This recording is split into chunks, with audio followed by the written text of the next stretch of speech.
Wisconsin! To Congressman Stile, to all my fellow Americans from near and far, it is great to be back in the Badger State. But I'm here for one reason and one reason only, and that is that Wisconsin and America need 4 more years of President Donald Trump in the White House.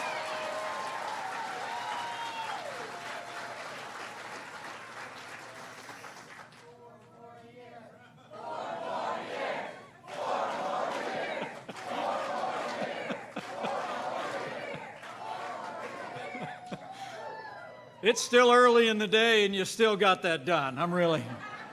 Great job. Hey, and while we're at it, we need Janesville to send a rising star back to Washington, D.C. in a new Republican majority. We need Congressman Brian Stile back in the U.S. House of Representatives. Isn't he something? What a great young guy.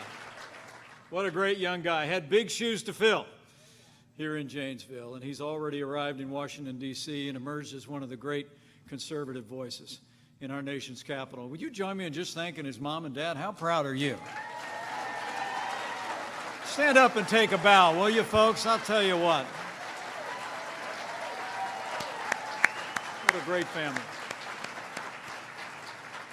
You know, before I get started, I know I'm speaking for everybody here when I express our support and our prayers for all of those affected by the wildfires out west and those that are in the path of Hurricane Sally. You'll be glad to know President Trump approved a major disaster declaration for the state of California in less than 24 hours. He'll be on the ground on the West Coast today in California. He's meeting with Governor Newsom and emergency officials. FEMA is also on the scene there and in the Gulf. And all of those that are in harm's way in the Gulf or on the West Coast, know that you're in our prayers and know that we're going to stay with you every step of the way until we build back bigger and better than ever before. That's our promise. You know, 4 years ago, a movement was born, a movement of everyday Americans from every walk of life. I saw it everywhere that I traveled across the country then and in every day since. I mean, the truth is, here in Wisconsin, you believed we could be strong again. You believed we could be prosperous again. You believe America could be respected again. You said yes to President Donald Trump in 2016, and I know in 50 days from today, Wisconsin's going to say yes to 4 more years of President Donald Trump in 2020.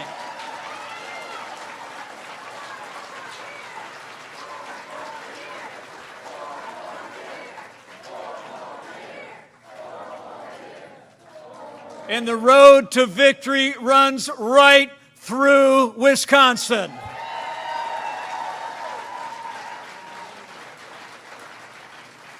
I mean, look how far we've come because of the confidence that you placed in this president and in our team. 4 years ago, we inherited a military hollowed out by devastating budget cuts, an economy struggling to break out of the slowest recovery since the Great Depression. Terrorism was on the rise around the world, and we witnessed a steady assault on our most cherished values and liberties. But in 3 short years, we rebuilt our military.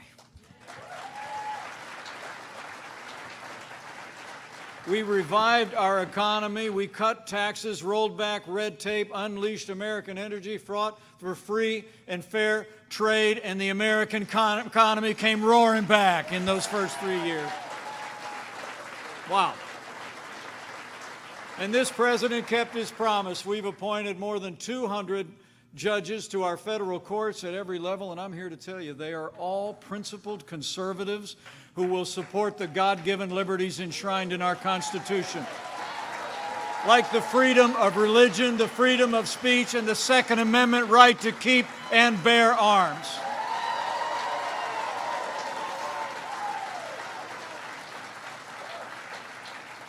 And beyond all of those high ideals, I couldn't be more proud to serve as Vice President to a president who has stood without apology for the sanctity of human life.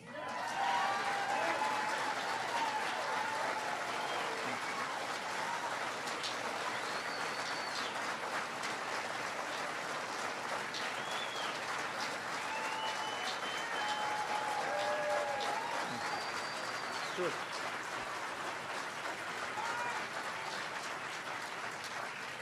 So under President Trump's leadership, we've stood for security. We've stood for our liberties. We've stood for prosperity and our highest values.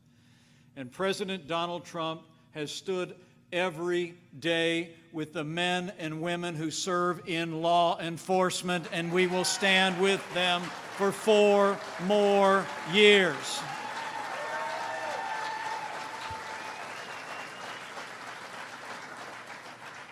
You know, the President and I know that the men and women who serve in law enforcement are some of the best people in this country. They literally put their lives on the line every day. They count our lives more important than their own. And those who serve in law enforcement deserve the respect of every American every day.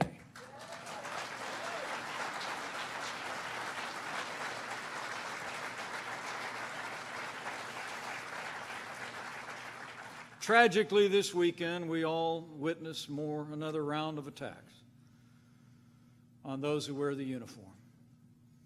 2 brave sheriff's deputies in Los Angeles were literally shot in cold blood, while some stood on the street corner opposite of the incident and laughed. And we're actually told that protesters gathered outside the hospital and chanted, "We hope they die." You know, one of those sheriff's deputies, I learned, is a mother of a 6-year-old. The other sheriff's deputy is just 24 years old. They were both on the job for less than a year. And I want to tell them and their families and all those who love and cherish our law enforcement that we are so glad to hear they are on the road to recovery. They will remain in our hearts and in our prayers.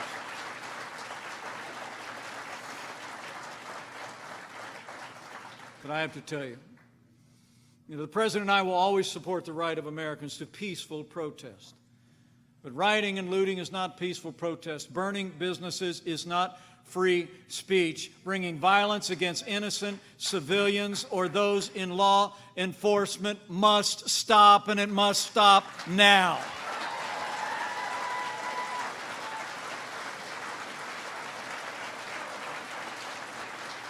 Those who do such things will be prosecuted to the fullest extent of the law.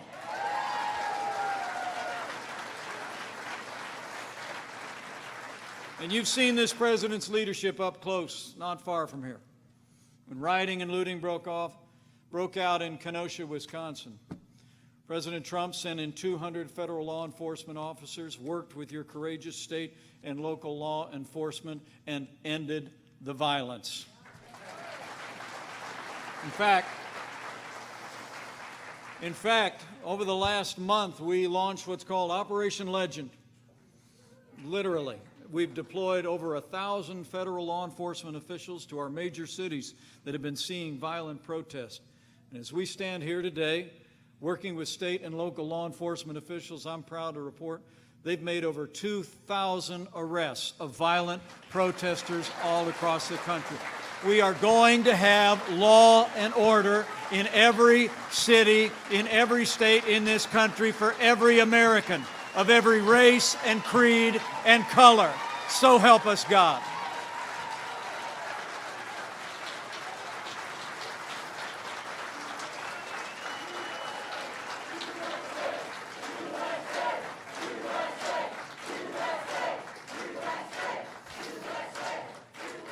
You know, for months, all Joe Biden ever talked about was peaceful protesters. As the American people watch businesses and communities in our major cities burn.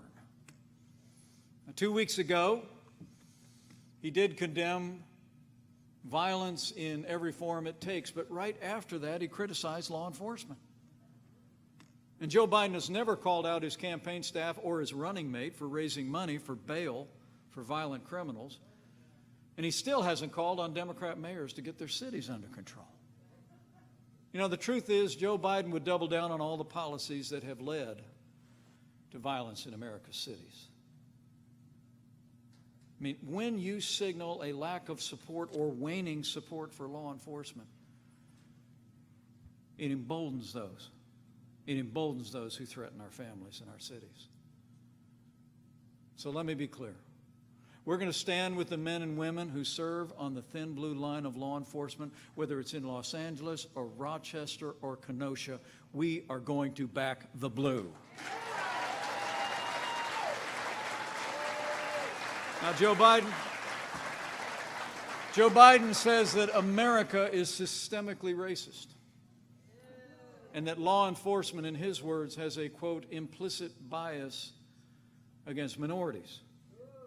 When asked whether he'd support cutting funding to law enforcement, Joe Biden actually replied, quote, yes, absolutely. But under this president, this vice president, and this administration, I'll make you a promise. We're not going to defund the police, not now, not ever.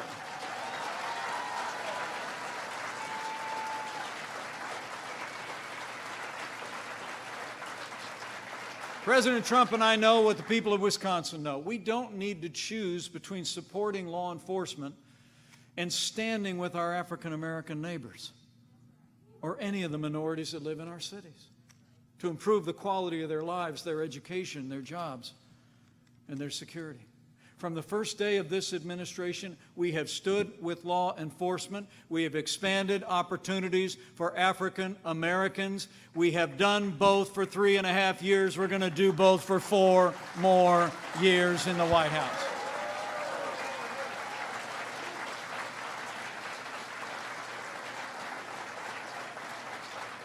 So in 3 short years, we rebuilt our military, we revived our economy, we stood for law and order. And the results, I can tell you, having traveled to 30 countries around the world, America is standing tall again. We have a president who embraces his role as leader of the free world. We have a president that doesn't apologize for America. He stands for America.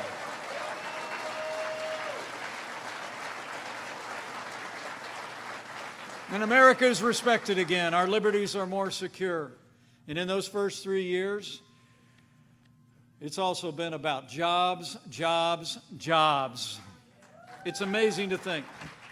After we cut taxes, rolled back regulation, unleashed American energy, and negotiated better trade deals, businesses large and small created more than 7 million good-paying jobs all across this country. And wages rose at their fastest pace in more than 10 years. And what meant the most to the president and me was that wages rose most dramatically for hardworking, blue-collar Americans. The forgotten men and women of America were forgotten no more. I mean, we created the greatest economy in the world. At the end of those first 3 years, there were more Americans working than ever before. Bottom line, in 3 short years, we made America great again. We did. And then the coronavirus struck from China. And the people of Wisconsin deserve to know that before the very first documented case of community transmission within our country, President Trump did what no other American president had ever done. He suspended all travel from China. He put the health of America first. Now, Joe Biden called that xenophobic. But the truth is, I can tell you firsthand, having led the White House Coronavirus Task Force, that action alone saved untold American lives, and it bought us invaluable time to stand up the greatest national mobilization since World War II. At the President's direction, we marshaled not only the full resources of the federal government, but the full potential of the American economy. We reinvented testing, where we literally have done more testing than any nation in the world by a factor of 5. We're doing 800,000 tests a day. We saw to the delivery and the manufacture of billions of medical supplies to our doctors and nurses and hospitals, and no American who required a ventilator was ever denied a ventilator in the United States of America.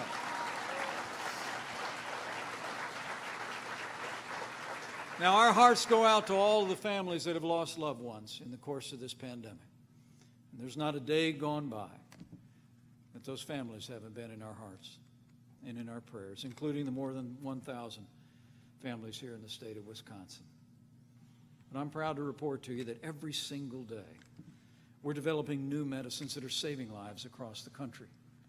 Convalescent plasma, remdesivir, the innovation that we're seeing in the development of therapeutics.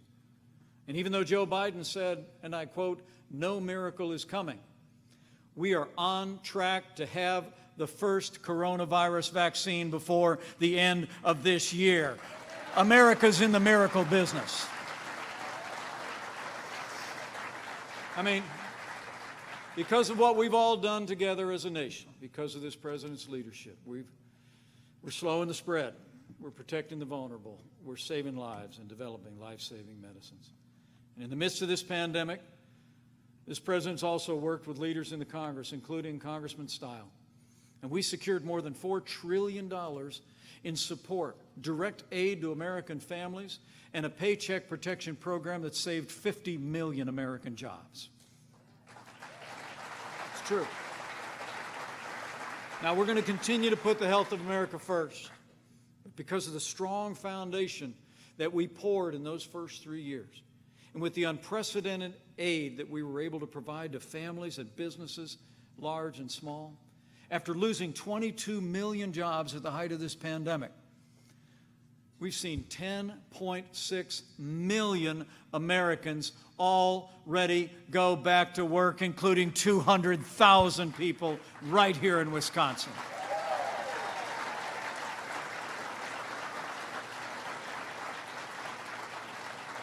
I mean, we're opening up America again, and we're opening up America's schools.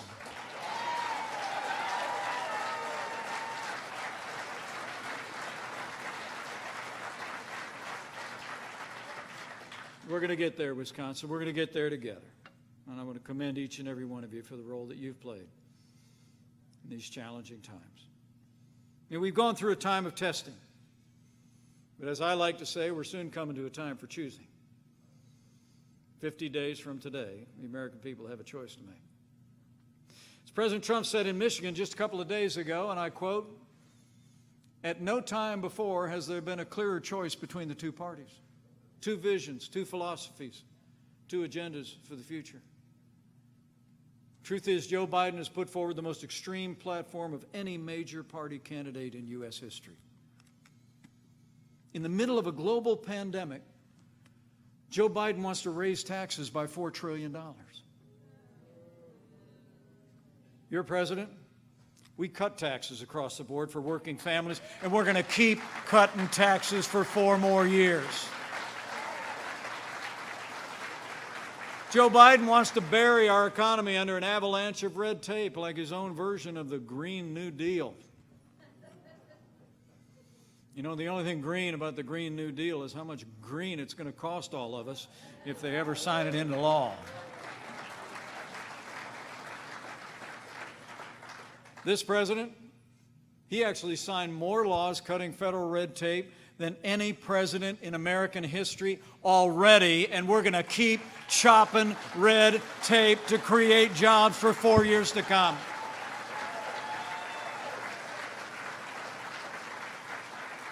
You know, when we took office, China was literally half of our international trade deficit. $500 billion a year going to China in a trade deficit. It's incredible. But President Trump made it clear that the era of economic surrender was over. Joe Biden, he's been a cheerleader for communist China throughout his career. He actually wants to repeal all the tariffs that are leveling the playing field today for American workers. I'll make you a promise. President Trump hasn't all just stood up to China. We're going to keep standing up to China until they open their markets and put American workers on a level playing field. Because when American workers are on a level playing field, we can win anywhere in the world. It's true. But it wasn't just our relationship with China. You know, Joe Biden was one of those folks that voted for NAFTA. I don't have to tell neighbors here across the heartland about the impact NAFTA had. 60,000 factories actually closed in the years since NAFTA was signed into law. And when Joe Biden was vice president, they did nothing to fix it, nothing to take out the incentives that existed in NAFTA to move jobs south of our border. But thanks to President Trump's leadership, NAFTA is history and the USMCA is here to stay. And you all in Wisconsin know. I mean, under the U.S.-Mexico-Canada agreement, Canada is ending their unfair treatment of dairy farmers, and we're actually expected to increase our dairy exports from here in Wisconsin and all across the country by $300 million a year. That's a lot of milk.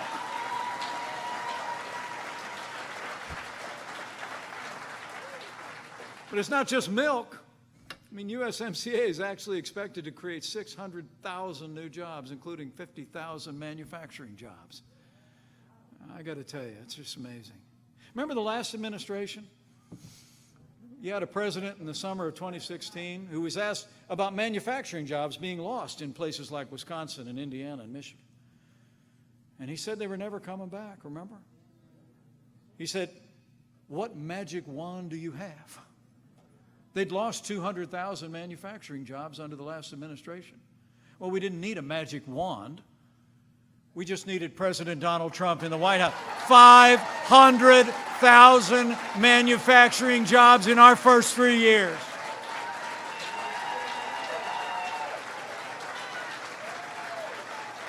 That's all you need.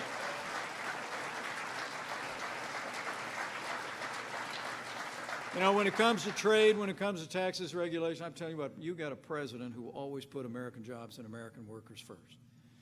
And where Joe Biden and the radical left want to crush American energy, I mean, part of what's fueling this American comeback we're experiencing today is low-cost energy for families and for businesses.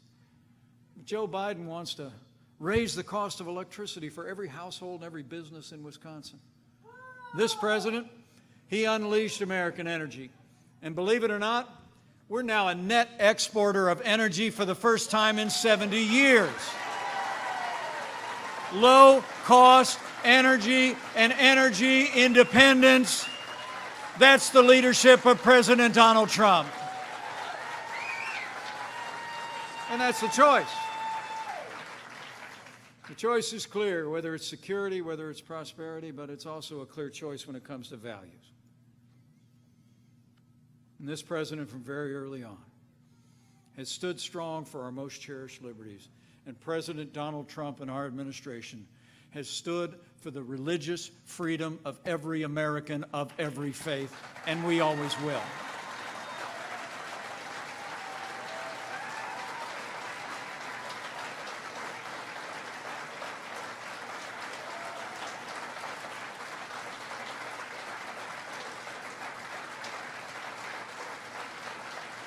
You know, the freedom of religion has been called our first freedom. And even a casual study of the American founding will demonstrate you that people came to this country early on for many reasons, but chief among them was the freedom of religion. And that's why this president took such strong steps early on. He's the first president in American history to actually convene an international conference on religious liberty, not once, but twice. He spoke at the United Nations about our commitment to the freedom of religion. He ended the enforcement of the Johnson Amendment so that pulpits around the country could be free to speak once again. and President Donald Trump ended the assault on the Little Sisters of the Poor, and this year the Supreme Court made it permanent.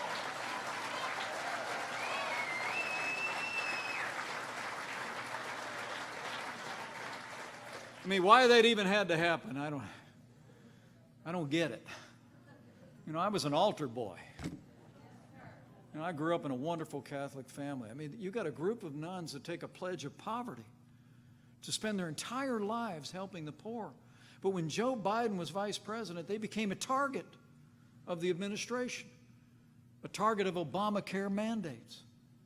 And believe it or not, after the Supreme Court, by a 7-2 vote, said that President Trump was right when we ended the assault on the Little Sisters of the Poor, Joe Biden actually said they're going to take it up again to impose those Obamacare mandates back on the Little Sisters of the Poor.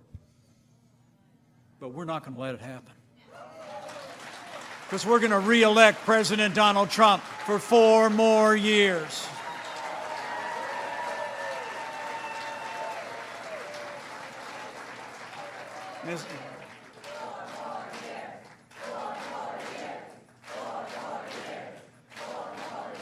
It's not just been about our religious liberty, it's also been about an issue so near and dear to the hearts of tens of millions of Americans in my little family.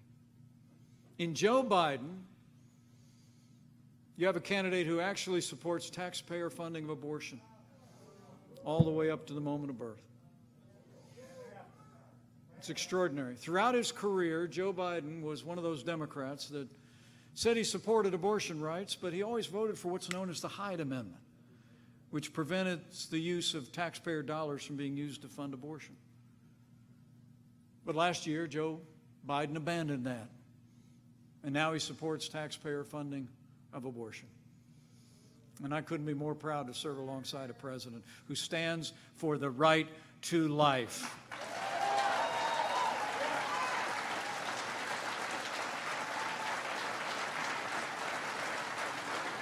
And we always will.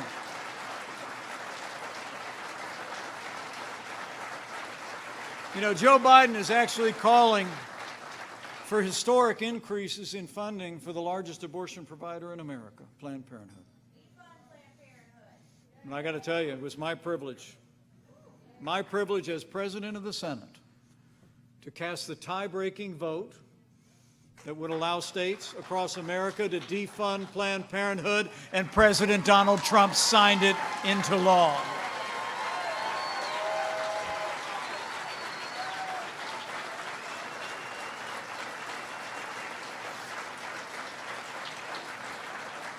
You know, when you look at their agenda in detail, which they didn't talk about much at their national convention, did you notice that? If you look at it in detail, I wouldn't want to talk about it either. But men and women across Wisconsin, we got to talk about it in the next 50 days. I mean, the truth is, when you look at that agenda, you can see that Joe Biden would be nothing more than a Trojan horse for the radical left. I mean, the choice in this election has never been clearer, and the stakes have never been higher. Joe Biden said in his convention that democracy was on the ballot. Well, I think our economic recovery is on the ballot. Law and order are on the ballot. But I also believe that there are things more foundational to our country that are on the ballot as well. I've said it before, I'll say it again. In this election, I think 50 days from now, it's not going to be so much whether America ends up more conservative or more liberal, more Republican or more Democrat, more red or more blue. I think the choice in this election is whether America remains America.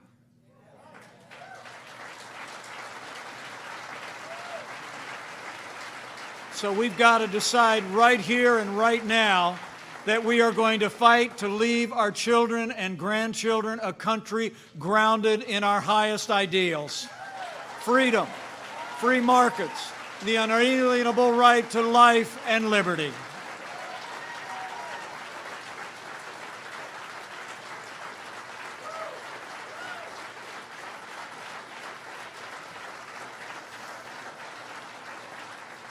I mean, we stand at a crossroads in a very real sense. You know, my wife loves poetry. Robert Frost is her favorite poet. And the poem she likes the most is the one that talks about two roads diverged in a woods. It says, two roads diverged in a woods, and I took the road less traveled by. And it's made all the difference. The American people have always taken the road less traveled by. The road of more freedom, of more personal responsibility, of boundless opportunity. We've got to make sure in 50 days that we choose that road again. We've got to decide right here and right now that Joe Biden will never be president of the United States. We're going to re-elect President Donald Trump for 4 more years.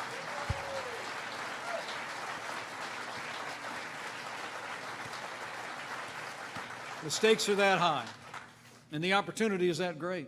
The President was talking about all our plans at our national convention and just a couple of days ago in Michigan. You know, 4 more years means more jobs. 4 more years means more judges.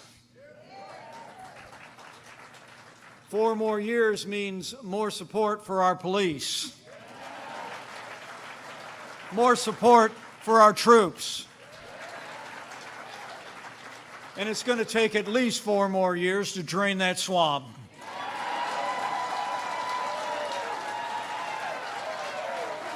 So it's on, Wisconsin. 50 days and counting.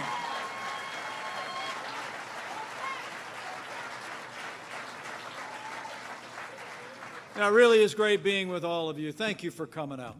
Thanks for coming out on a Monday morning. It's very humbling for me. And while I got you, can I just say thank you for the privilege of serving as your vice president. It's the greatest honor in the world.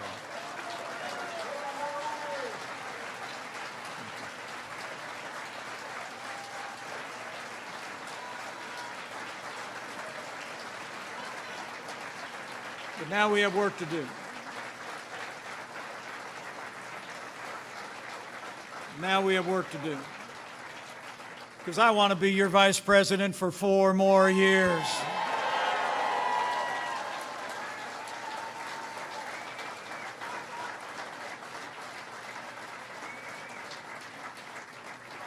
You know, it was interesting, a little more than 4 years ago, I'd only met our president a couple of times. It's true. We didn't know each other very well before he called me to ask me to join this ticket.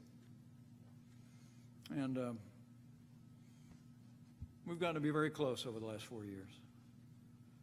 And some people think we're kind of different.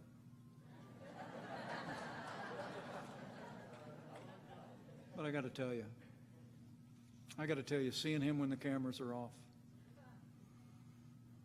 I'll tell you, straight from my heart, President Donald Trump has never stopped fighting to keep the promises that he made to the people of Wisconsin. He has fought for you every day. And now it's our turn to fight for him.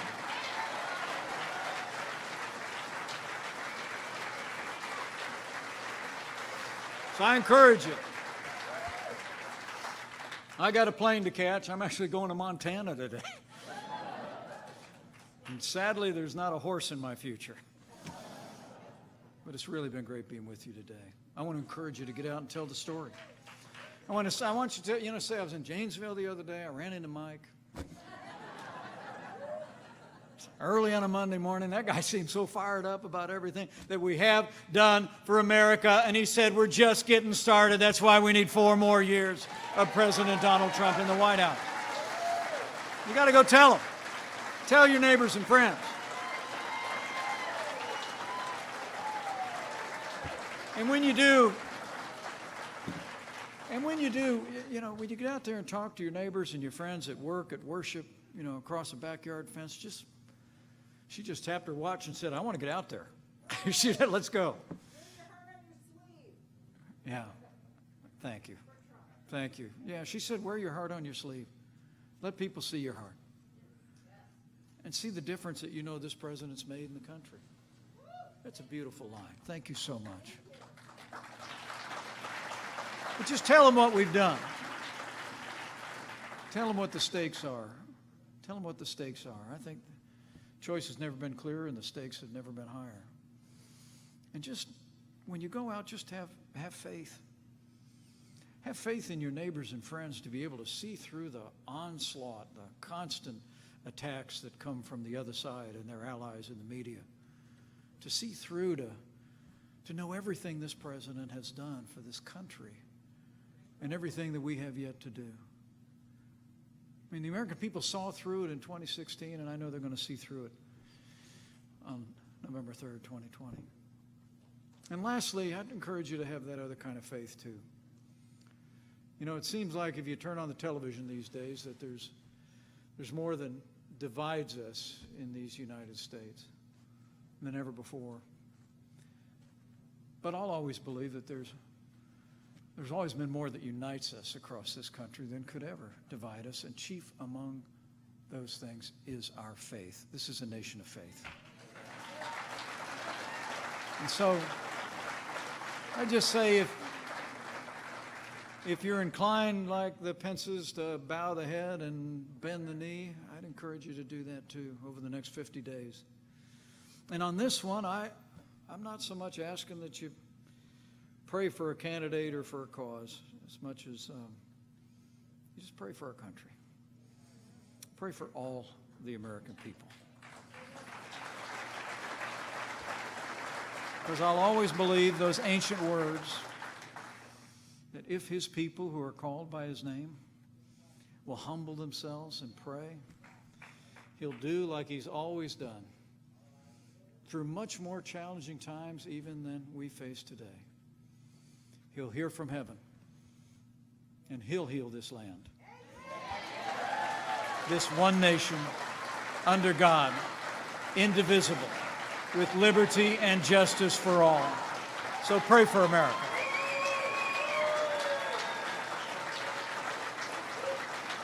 And if you all do that, I know that with your continued support, with your voice, with you, she said it, you wear that passion, wear that red hat, and wear that love for all that we've done together on your sleeve. Between now and November 3rd, we're going to lead a great American comeback. We're going to make Wisconsin and America stronger and more prosperous than ever before. We're going to make it safer, more secure than ever before. And with President Donald Trump in the White House for 4 more years, and Congressman Brian Stile in a new Republican majority in the Congress of the United States, and with God's help, we will make America great again. Again. Thank you very much. God bless you, and God bless America.